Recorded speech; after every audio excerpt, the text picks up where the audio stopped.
Assalamualaikum warahmatullahi wabarakatuh. Sahabat Koinor Channel, jumpa lagi di episode selanjutnya.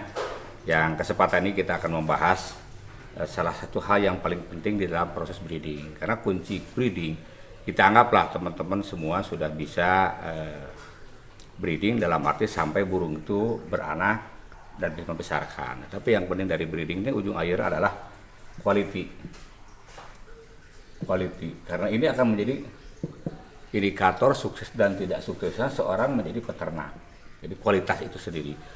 Quality ini dipengaruhi oleh salah satu faktor, yaitu adalah pairing, penjodohan. Karena tanpa kemampuan pemahaman tentang pairing ini, kita akan menjadi ternak yang kesulitan untuk mencapai sukses di kemudian hari. Nah, ini kuncinya. Memang ada beberapa model yang bisa kita terapkan di dalam pairing ini. Pairing ini kita bisa menggunakan berbagai model, yaitu diantaranya yang akan kita perkenalkan adalah bull system. Nanti kita bahas di episode selanjutnya mengenai model sistem janda lah. Sistem janda, ada lagi sistem lion atau raja, ada juga yang sistem hyena. Jadi sengaja saya menggunakan istilah-istilah ini agar teman-teman peternak itu mudah untuk mengaplikasikan di dalam proses pairing, dan banyak teori-teori lagi. Oke, kita mulai dengan sistem bull system. Hapus dulu ya. Bull system ini diintroduce, bull system ini diperkenalkan di dalam sistem range peternakan sapi atau banteng. Dan di Indonesia juga ini sudah dilaksanakan dengan istilahnya inseminasi buatan, nasi buatan, atau dikenal IB ya, IB. Nah, dari IB ini kita akan menggunakan pola jantan. Jantan ini akan menjadi faktor penentu untuk menciptakan sukses ternak. Jantan ini misalkan dengan tipe limosin ya, tipe limosin jantannya. Ini jantannya limosin. Ini di pairing dikawinkan dengan betina-betina lokal. Ini juga betina lokal. Jadi ada berapa puluh betina lokal. Jadi dalam proses IB ini, karena ada bank sperma untuk sapi jantan limusin dikawinkan dengan betina-betina lokal, sehingga ada keluar campuran, dan hasilnya juga cukup berkualitas lah. Ini sudah dikenakan di sistem merancang peternakan, termasuknya di peternakan di Indonesia. Nah, bagaimana, apakah sistem ini bisa kita terapkan di perkutut? Nah, kita bahas. Bagaimana modelnya? Memang kalau untuk di sapi ini kan gampang, karena apa, ada sperma. Jadi langsung hasil anakannya ini menjadi final stock. Jadi ternak yang bisa langsung dijual, dipasarkan. Tidak perlu disilangkan lagi dengan bapaknya, karena juga butuh waktu, karena sudah tersedia bank sperma jantan yang ada di para mantri-mantri ternak. Nah, ini bagaimana penerapannya di perkutut. Oke, kita hapus dulu ya supaya. Jadi ide dasar daripada bull system di peternakan perkutut ini, kita memiliki sebuah jantan yang sangat berkualitas, karena ini juga akan menjadi indikator nanti. Jadi kalau kita punya seekor burung jantan yang hebat, bagus, berkualitas, kenapa tidak kita terapkan? Jadi ide dasarnya seperti itu. Kalau kita tidak memiliki burung yang berkualitas, lupakanlah teori ini. Karena teori ini akan kita kembangkan dalam rangka menggunakan bull system, yaitu dengan menggunakan pola jantan yang menjadi sumber basic breeding kita. Jadi si jantan ini kita kawinkan dengan betina. Sebut saja jantannya berinisial A. Dikawinkan dengan betina B. Dikawinkan lagi dengan betina C. Dikawinkan lagi dengan betina D. Dikawinkan dengan betina E. Memang ini memerlukan waktu. Berbeda dengan sapi. Sapi langsung ada spermanya. Jadi pada waktu A jantan dikawinkan betina B, kita ambil 1 sampai dengan 5 ekor. Kawinkan lagi dengan betina C, 1 sampai dengan 5 ekor. Dengan D, 1 sampai dengan 5 ekor ya. Mau pasang 1 sampai dengan 5 pasang. Nah, karena kita ingin memiliki basic yang bersumber daripada darah A, nanti kita pilih Memang beternak itu memerlukan proses waktu yang cukup panjang lah, tidak bisa sekaligus, kecuali kalau ada jadi peternak trial and error. Jadi kita pilih dari kualitas A kawin ke B yang jantannya. Misalkan dengan C diambil betinanya, nanti di pairing ini, di pairing. Ini juga sama di pairing, jantan dan betina, sehingga akan melahirkan di sini. Nah, di sini anak betinanya dikawinkan lagi dengan A. Jadi ini harus dipilih, diseleksi mana yang betul-betul suaranya, gayanya, karakternya, mentalnya seperti kualitas A. Di sini diambil ya betina yang berkualitas. Sebut saja di sini dikawinkan dengan betina terbaik lah. Di sini juga diambil betina terbaik. Ini dikawinkan. Ini kalau kita melihat waktu, mungkin pada waktu dijodohkan dengan betina B kita butuh waktu ya 4 bulan lah. Dengan betina C butuh waktu 4 bulan, betina yang butuh 4 bulan, ini 4 bulan.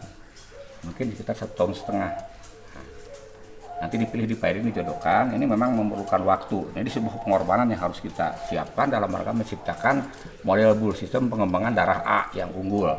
Nah, nanti kalau sudah dipilih hasil silangan A, B, C, D dan ini yang terbaik, dikawinkan dengan A. Sebetulnya ini adalah pengembangan pola line breed yang sudah saya jelaskan, tetapi ini dikembangkan yang cukup viral lah di tahun 2009-2010 di Taiwan. Para peternak merpati racing dog ini menggunakan pola bull system karena di burung merpati itu lebih mudah menjilakkan. Kalau perlu butuh waktu, sehingga mohon maaf sebentar.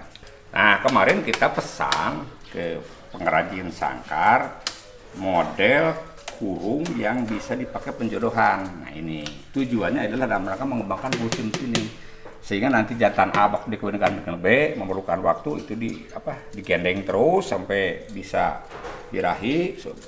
Nanti kalau sudah jodoh masukkan ke kandang. Begitu juga nanti kalau sudah selesai dengan betina B, kita jodohkan lagi betina C, gendeng-gendeng lagi, digendeng-gendeng lagi, sehingga akan cepat proses membantu proses breeding kita. Nah, tujuan daripada ini adalah dalam rangka yang pertama, jadi si peternak itu kan memiliki nanti ke depan peternak itu akan memiliki kompetensi masing-masing, keahlian, kehebatan masing-masing. Ada yang menggunakan teori bull system karena memiliki jantan yang unggul. Nanti juga ada yang menggunakan pola janda karena betinanya yang hebat, gitu. Atau juga menggunakan pola-pola lain. Nah, tujuan daripada breeding bull system ini, tujuannya ini pertama adalah memurnikan terah. Jadi kita ingin memurnikan terah daripada darah A yang unggul ini, memurnikan terah. Nah, yang kedua ini adalah untuk keseragaman. Di ternak ini kan seragam, gak apa-apa, karena siapa pernah punya identitas masing-masing. Jadi kalau nanti mau beli burung jantannya, belilah di peternakan karena dia menggunakan pola bull system untuk keseragaman. Ini juga untuk program pelestarian terah. Jadi tidak akan ada. Kalau sekarang mohon maaf tidak ada pelestarian terah. Mana sih yang namanya terah Susi Susanti? Mana yang terah Misteri Bahari? Nggak ada, karena di peternak itu sudah tidak mengembangkan model bull system. Dengan adanya menggunakan metode bull system ini, kita akan memurnikan terah. Jadi terah daripada burung ini akan semakin ke depan semakin murni, sehingga nanti di sini akan melahirkan pejantan-pejantan yang dipakai. Pejantan darah A ini akan ada, walaupun mungkin tidak persis sama, tapi minimal dengan catatan, recording, evaluasi, monitoring daripada kita melihat ada beberapa tipe burung A yang turun di anak-anaknya, nah kita pakai. Jadi dengan cara seperti ini kita menjadi peternak yang bisa survive puluhan tahun. Karena apa? Kita mengembangkan pola bull system, karena kita memiliki burung terah yang sangat hebat. Sambil nanti kita mengukur daya turun. Nah, ini juga harus kita pahami, daya turun. Jangan-jangan burung kita dibeli ratusan juta nggak ada daya turunnya, buat apa? Forget it terah, lupakan terah. Yang penting catatan recording, terdapat fakta-fakta, data-data mengenai kualitas burung ini. kan bisa dilihat pada waktu kawin dengan A dengan B ini ada menurunkan nggak sifat bagus. Pada dengan C menurunkan nggak. Dengan D. Jangan-jangan dia hanya cocok dengan burung yang C saja, maka dipakai. Atau dengan D, atau dia tidak mau sekolah, ya ini berarti ini tidak mungkin dikembangkan menggunakan bull system. Mungkin kita kembangkan sistem lain.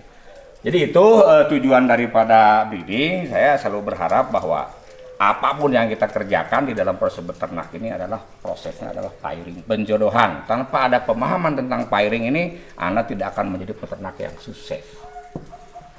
Karena kuncinya tetap di pairing penjodohan. Tanpa pemahaman model pairing ini, Anda akan menjadi peternak yang trial and error, coba-coba. Nah ini juga nanti ke depan kita habis waktu. Tapi kalau dengan pola seperti ini, Anda punya burung berkualitas unggul, dikembangkan. Memang kita butuh waktu 3 atau 4 tahun. Dan memang itu aturan yang akan kita kembangkan. Barangkali itu saja yang dapat kami sampaikan. Nanti kita kembangkan model-model yang lain sehingga akan menjadi referensi bagi peternak. Ini bukan yang terbaik, tetapi juga ada sebuah cara bagi peternak yang memiliki burung yang berkualitas unggul. Silakan saja pilih di kandang ternak Anda mana burung yang paling bagus untuk dikembangkan. Tanpa ada pemahaman pairing, Anda tidak akan suka dalam beternak. Jadi jangan lupa like, subscribe, and share. Jadi mudah-mudahan bermanfaat. Demikian, assalamualaikum warahmatullahi wabarakatuh.